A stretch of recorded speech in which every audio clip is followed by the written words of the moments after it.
time I met Ismail was at the Indian consulate in New York, outside on the steps. Some directors announce themselves loudly.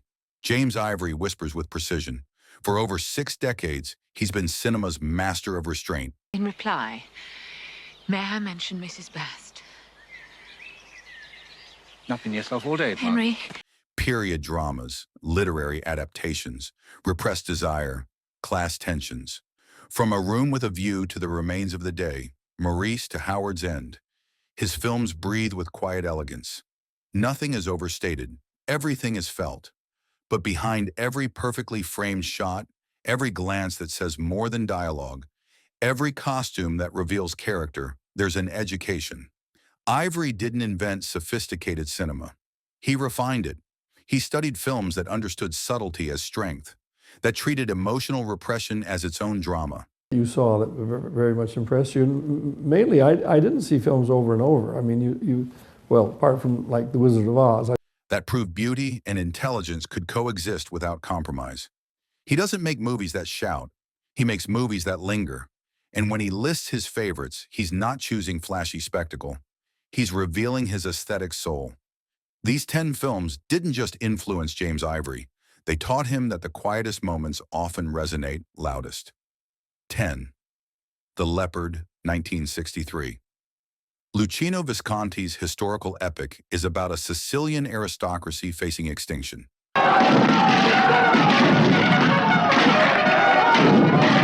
Burt Lancaster as Prince Celino, watching his world disappear.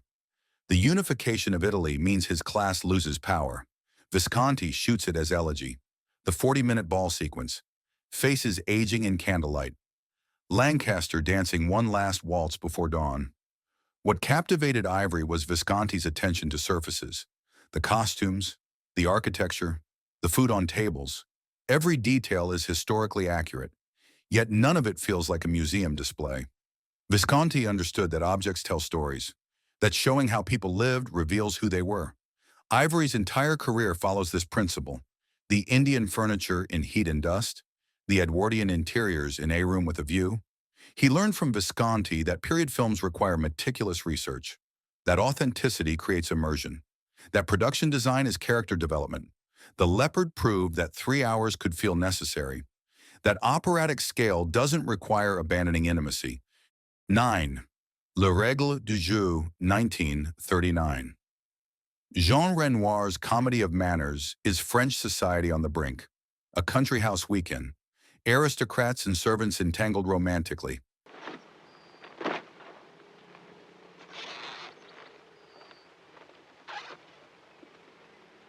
Everyone performs roles. Everyone is hiding the truth. Renoir shoots it as a dance macabre. The hunting sequence where rabbits die feels like prophecy. War is coming. Nobody sees it. What fascinated Ivory was Renoir's ensemble orchestration. No single protagonist. Everyone matters equally. The camera glides through rooms capturing fragments of conversation. Class barriers exist, but everyone shares the same delusions. Renoir makes social critique feel effortless. The Europeans in Jane Austen and Manhattan both channel this approach. Multiple characters, interwoven relationships. Ivory absorbed Renoir's lesson that society itself can be the subject. Showing Manners reveals morality, that comedy and tragedy share the same stage. Le Règle du Jeu taught him that films about nothing happening can contain everything. That social observation is dramatic enough. 8. L'Avventura 1960. Michelangelo Antonioni's mystery is a woman vanishing on an island. Her friend and lover search for her. Then stop searching. Start an affair instead. Anna dov'è? Anna! The film abandons its own premise. Antonioni cares more about emotional geography than plot resolution. Sicily becomes a landscape of spiritual emptiness. What mesmerized Ivory was Antonioni's courage to frustrate expectations. Audiences wanted answers. Antonioni offered ambiguity instead. Long takes, architectural compositions, characters dwarfed by modern buildings. The final scene shows betrayal and forgiveness happening silently. The Remains of the Day employs similar restraint, Stevens and Miss Kenton never confessing feelings. The butler's repression is shown through what he doesn't say. Ivory learned from Antonioni that omission creates power, that unresolved tension mirrors real life, that ending doesn't require tidy conclusions. L'Avventura proved that slow cinema could be hypnotic, that boredom itself can be a technique when wielded intentionally. 7. Tokyo Story, 1953. Yasujiro Ozu's masterpiece is aging parents visiting ungrateful children. The kids claim they're busy, make excuses. The widowed daughter-in-law shows more kindness than blood relatives. Ozu's camera never moves. Just watch families fail each other quietly. What moved Ivory was Ozu's compassion without sentimentality. He doesn't condemn the children. He understands them. Everyone is trapped by circumstance.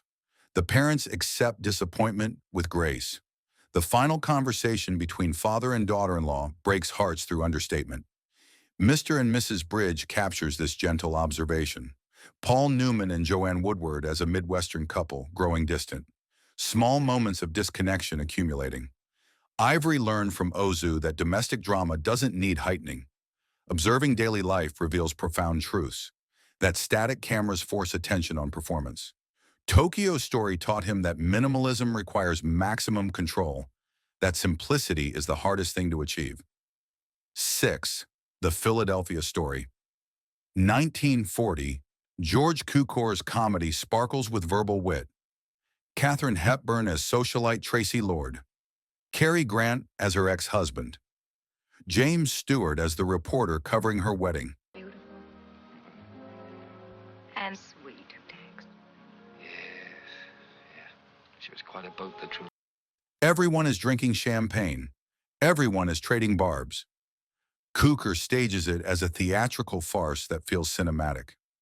What delighted Ivory was the intelligence. These aren't stupid people. The dialogue crackles because the characters are sharp. Hepburn plays Tracy as cold, then vulnerable. The film redeems her without punishing her. Cukor understood that sophisticated comedy requires sophisticated characters. A Room with a View balances similar tones. Lucy Honeychurch is torn between passion and propriety, the Italian scenes versus English repression. Ivory absorbed Cukor's lesson that comedy can examine serious themes, that romantic confusion reveals character, that verbal dexterity entertains without excluding. The Philadelphia Story proved that studio films could be literate, that entertainment and artistry aren't opposites. 5. Pickpocket, 1959.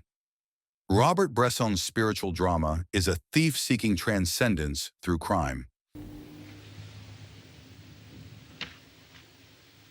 Michel steals wallets in Paris crowds. Bresson films his hands like a pianist. The thefts become balletic. Michel believes he's above moral law. Prison teaches him differently. The final scene is Grace arriving late. What awed Ivory was Bresson's ascetic style. Non-professional actors. Minimal music. Repetitive action filmed identically each time. Bresson called his performers models, not actors. He wanted blank slates. The repetition creates ritual. The simplicity reveals depth. Maurice explores similar spiritual territory. A man accepting his homosexuality in hostile times. Ivory learned from Bresson that less equals more. That stripping away conventional drama exposes truth. That silence and repetition can be cinematic language. Pickpocket proved that religious themes don't require religious imagery. That redemption can happen in the final moments. That cinema can be a prayer. 4. The Red Shoes, 1948. Powell and Pressburger's ballet film is art versus life as Mortal Kombat. Moira Shearer as Victoria Page, dancer torn between career and love. Anton Walbrook as the impresario demanding total devotion. The 15-minute ballet sequence blurs reality and fantasy. Technicolor so vivid it feels hallucinogenic. What stunned Ivory was the visual boldness. Most films about artists tell stories. The Red Shoes shows artistry. The ballet sequence is an expressionist fever dream. Powell and Pressburger understood that depicting art requires becoming art. The film chooses beauty over realism. Painted backdrops, impossible colors, pure cinema. A Room with a View and Maurice both explore passion versus convention. Ivory learned from Powell that aesthetic courage matters. Those films about beauty should be beautiful. That artificiality serves truth when handled properly. The Red Shoes prove that melodrama can be high art. That excess is valid when executed with conviction. That tragic endings don't diminish joy. 3. Rashomon, 1950. Akira Kurosawa's masterpiece is truth as an impossible goal. A samurai murdered in the woods, 4 witnesses, 4 contradictory stories. Everyone lies to protect their own image. Kurosawa films each version differently. The camera movements change. The lighting shifts. Objective reality remains unknowable. What impressed Ivory was Kurosawa's structural innovation. Rashomon invented the unreliable narrator technique that countless films borrowed. But it's not a gimmick. The structure serves philosophical inquiry. Can we ever know the truth? Does perspective create reality? The final scene offers hope without answers. The Remains of the Day uses similar narrative framing. Stephen's recounting his life. His memory is unreliable. What he remembers versus what happened creates the drama. Ivory absorbed Kurosawa's lesson that how stories get told matters as much as what they tell. That memory is fiction we believe. Rashomon taught him that audience uncertainty can be a feature rather than bug, that ambiguity respects intelligence. 2. The River, 1951. Jean Renoir's Indian drama is childhood in Bengal. 3 girls coming of age near the Ganges. First love, first death. The river flows indifferently through it all. Renoir's first color film. He shoots India as paradise and harsh reality simultaneously. No colonial condescension, just observation. This became Ivory's mission. Shakespeare, Walla, Heat and Dust, The Guru. Films about India made with love and honesty. He learned from Renoir that cultural sensitivity matters, that authenticity requires humility, that foreign settings don't need Western saviors. The river proved that beauty can be observed rather than imposed, that the camera should receive rather than dominate. 1. The Magnificent Ambersons, 1942. Orson Welles' follow-up to Citizen Kane is an American family destroyed by progress. The Ambersons are a Midwestern aristocracy. The automobile arrives. Their relevance disappears. Joseph Cotton as the inventor, Tim Holt as the spoiled son, Agnes Moorehead as the aunt watching everything crumble. What makes it untouchable is Welles's melancholy. This isn't condemnation, it's elegy. The Ambersons aren't villains, they're dinosaurs.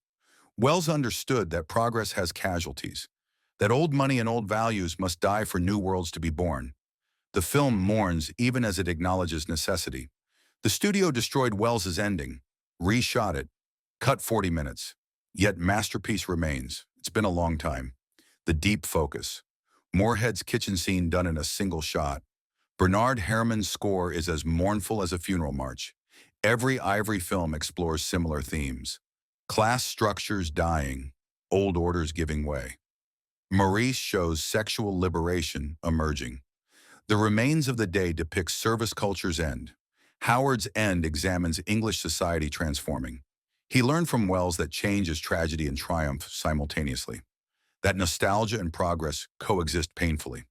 The Magnificent Ambersons sits at number 1 because it contains Ivory's entire philosophy, that objects and spaces tell emotional stories, that class and culture shape destiny, that loss deserves dignity, that the past should be honored even as it disappears, that elegance and intelligence should guide every frame.